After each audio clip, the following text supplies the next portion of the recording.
أعوذ بالله من الشيطان الرجيم بسم الله الرحمن الرحیم۔ شروع کرتی ہوں اللہ کے نام سے جو بڑے مہربان نہایت رحم والے ہیں۔ السلام علیکم ورحمۃ اللہ وبرکاتہ۔ پیارے اسلامی بھائیوں اور بہنوں، آج کا بیان ہے جان مال کی زکوٰۃ کے حوالے سے۔ پیارے آقا صلی اللہ علیہ وسلم نے فرمایا، تو روزے رکھ، اللہ تجھے صحت عطا فرما دے گا۔ اللہ کے رسول صلی اللہ علیہ وسلم نے کیا فرمایا؟ تو روزے رکھ، اللہ تجھے صحت عطا فرما دے گا۔ سبحان اللہ۔ میرے نبی پاک صلی اللہ علیہ وسلم نے فرمایا، لِكُلِّ شَيْءٍ زَكَاةٌ وَزَكَاةُ الْجَسَدِ الصَّوْمُ۔ فرمایا ہر شے کی زکوٰۃ ہوتی ہے، وجود کی زکوٰۃ روزہ ہے، روزے رکھ، جسم کی زکوٰۃ نکل جائیں گی۔ رمضان کا مہینہ ہے، روزے رکھو اور عبادت کرو۔ اسلام کے ارکان 5 ہیں، یہ جان لو اور اس پر عمل کرو۔ نمبر 1، ایمان۔ ہمارا خاتمہ ایمان پر ہونا سب سے زیادہ ضروری ہے۔ ہمارا خاتمہ ایمان پر ہونا سب سے زیادہ ضروری ہے۔ نماز ہم پر فرض ہے، ہمیں 5 وقت کی نماز ادا کرنا چاہیے۔ روزہ ہم پر فرض ہے، رمضان المبارک کے روزے ہمیں مکمل رکھنے چاہیے۔ حج، اگر ہم پر حج فرض ہے، اگر ہم مالدار ہیں تو ہمیں حج کرنی چاہیے۔ اگر ہم پر فرض زکوٰۃ ہے تو ہمیں زکوٰۃ میں سے 40واں حصہ غریبوں کو دینا چاہیے۔ زکوٰۃ کیا ہے؟ اپنے مال میں سے 40واں حصہ غریبوں کو دینا۔ اگر ہم پر زکوٰۃ فرض ہے تو ہمارا فرض بنتا ہے کہ اپنے مال میں سے 40واں حصہ غریبوں کو دیں۔ لیکن آج کل معاشرے میں دیکھا جاتا ہے 40واں حصہ تو بہت دور کی بات ہے، 10% بھی حصہ کوئی ادا نہیں کرتا ہے، اور اگر کرتا بھی ہے تو احسان جتلاتا ہے یا پھر ریاکاری کرتا ہے۔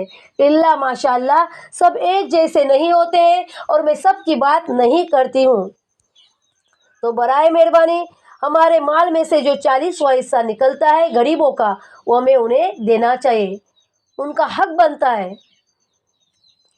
لیکن آج کل معاشرے میں دیکھا جاتا ہے 40واں حصہ تو بہت دور کی بات ہے، 10واں حصہ بھی کوئی ادا نہیں کرتا ہے، اور اگر کوئی ادا بھی کرتا ہے تو احسان جتلاتا ہے۔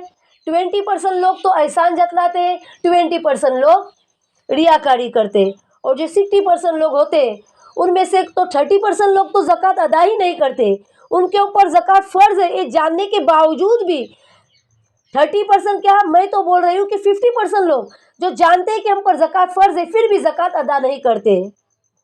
20% لوگ ہیں جو مکمل 40واں حصہ زکوٰۃ غریبوں کو دیتے ہیں۔ 20% ہی لوگ ہیں جو 40واں حصہ غریبوں کا جو حصہ بنتا ہے وہ دیتے ہیں، باقی تو ریاکاری، احسان جتلانا ان سب میں چلا جاتا ہے۔ تو برائے مہربانی ایسا مت کیجیے۔ ہم پر زکوٰۃ اگر فرض ہے تو ہمارا فرض بنتا ہے کہ وہ جو غریبوں کا حصہ جو ہمارے مال میں نکلتا ہے 40واں حصہ، وہ مکمل انہیں دے دے۔ مجھے امید ہے کہ میرے اس حدیث پر عمل کریں گے۔ اب روزہ کیا ہے؟ صبح صادق سے غروب آفتاب تک اللہ کے لیے نیت کے ساتھ کھانا پینا چھوڑ دینا اور عبادت کرنا اور نیک کام کرنا۔ لیکن آج کل دیکھا جاتا ہے لوگ روزے رکھتے ہیں تو دن بھر آرام کرتے ہیں، نہ عبادت نہ نیک کام۔ اللہ ماشاءاللہ سب ایک جیسے نہیں ہوتے، میں سب کی بات نہیں کرتی ہوں ورنہ ناراض ہو جاؤں گے، میں سب کی بات نہیں کر رہی ہوں۔ نماز اللہ کی عبادت کا ایک خاص طریقہ ہے، اور نماز ہر مسلمان عاقل بالغ عورت مرد پر فرض ہے۔ ہم کوئی اللہ تبارک و تعالیٰ پر احسان نہیں کر رہے، ہم جو نماز پڑھتے ہیں وہ اللہ سبحانہ و تعالیٰ پر احسان نہیں کر رہے، خود کے لیے ہی پڑھ رہے ہیں۔ نماز کی کتنی برکات ہے میں نے پچھلے بیان میں بتا دی ہوں، مجھے امید ہے کہ آپ لوگوں کو یاد ہوگا۔ اللہ سبحانہ و تعالیٰ کسی کو دے کر آزماتا ہے تو کسی کو بنا دے کر آزماتا ہے، کہ میرا بندہ کتنا صبر کرتا ہے اس بات کا بھی اللہ سبحانہ و تعالیٰ امتحان لیتا ہے، اور کتنا شکر کرتا ہے اس بات کا بھی امتحان لیتا ہے۔ الصبر النصف ایمان و شکر النصف ایمان، صبر بھی نصف ایمان ہے اور شکر بھی نصف ایمان ہے۔ اللہ تعالیٰ ان دونوں کو جنت کا راستہ بتاتا ہے، یہ دونوں سواریاں ہیں جس پر سوار ہو کر کوئی مرد عورت اہل ایمان جنت کا راستہ طے کرتے ہیں۔ کوئی شکر کرتا ہے، کوئی صبر کرتا ہے تو جنت کا راستہ طے کرتا ہے، جو ناشکری کرتا ہے اور جو شکایت کرتا ہے وہ جہنم کا راستہ طے کر لیتا ہے۔ تو اب ہمارے ہاتھ میں ہے، ہمیں کیا کرنا ہے، شکر کرنا ہے، صبر کرنا ہے، یا شکایت کرنا ہے، یا ناشکری کرنا ہے، یہ سب اب ہمارے اختیار میں ہے۔ اب ہمیں کیا کرنا ہے، ہمیں خود ڈیسائیڈ کرنا ہے کہ اللہ کا ہر حال میں ہمیں شکر کرنا چاہیے، صبر کرنا چاہیے، یا شکایت کرنا چاہیے، ناشکری کرنا چاہیے، یہ اب ہمیں سوچنا چاہیے۔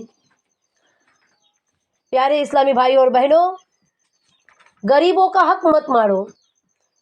زکوٰۃ ادا کرتے ہو تو کوئی احسان نہیں کرتے ہو، وہ 40واں حصہ ہمارے مال میں نکلتا ہے، اس لیے ہم وہ غریبوں کو دیتے ہیں۔ واپس سے ہم جو صدقات خیرات کرتے ہیں وہ بھی ہم کوئی احسان نہیں کرتے، ہم جو اللہ کی راہ میں خرچ کرتے ہیں وہ ہم اللہ کو دیتے ہیں، اور جو ہم اللہ کو دیتے ہیں وہ ہمارے لیے جنت میں جمع کیا جاتا ہے۔ تو بہتر ہے کہ ہمارے لیے جنت ہمیں بنانا چاہیے، اور جنت ہی ہمارا گھر ہے، جنت ہی ہمارا آخری گھر ہے۔ تو ہمیں اپنی جنت بنانے کے لیے اللہ کی راہ میں خرچ کرنا چاہیے۔ ریاکاری مت کرو، احسان مت جتلاؤ۔ جو غریبوں کا حق ہم پر بنتا ہے، ہمارے مال میں جو 40واں حصہ نکلتا ہے وہ ہمیں مکمل ادا کرنا چاہیے۔ سورہ بقرہ میں اسٹارٹنگ آیت ہے، الذین یؤمنون بالغیب ویقیمون الصلاۃ ومما رزقناہم ینفقون۔ وہ خدا سے ڈرنے والے لوگ ہیں، ایسے ہیں جو یقین لاتے ہیں چھپی ہوئی چیزوں پر، اور قائم رکھتے ہیں نماز کو، اور جو کچھ دیا ہے ہم نے ان کو اس میں سے خرچ کرتے ہیں۔ تو اللہ نے جو ہمیں بتایا ہے اس پر ہمیں عمل کرنا چاہیے، اور اللہ کے نبی نے جو ہمیں بتائے ان پر بھی ہمیں عمل کرنا چاہیے۔ اللہ کے رسول صلی اللہ علیہ وسلم نے کیا فرمایا ہے، لِكُلِّ شَيْءٍ زَكَاةٌ وَزَكَاةُ الْجَسَدِ الصَّوْمُ۔ فرمایا ہر شے کی زکوٰۃ ہوتی ہے، وجود کی زکوٰۃ روزہ ہے، روزے رکھو، جسم کی زکوٰۃ نکل جائیں گی۔ اور مال کی زکوٰۃ جو نکلتی ہے 40واں حصہ، وہ ہمیں غریبوں کو دینا چاہیے۔ مجھے امید ہے کہ میرے اس بیان پر تمام مسلمان بھائی بہن عمل کریں گے، اور میرے اس بیان میں اگر کچھ بھی غلطی کوتاہی ہو تو برائے مہربانی مجھے معاف کرنا۔ اللہ تعالیٰ کہنے سنے سے زیادہ عمل کرنے کے ہمیں توفیق عطا فرمائے، اور تمام امت محمدیہ کو دین علم حاصل کرنے کی سعادت نصیب فرمائے۔ السلام علیکم ورحمۃ اللہ وبرکاتہ۔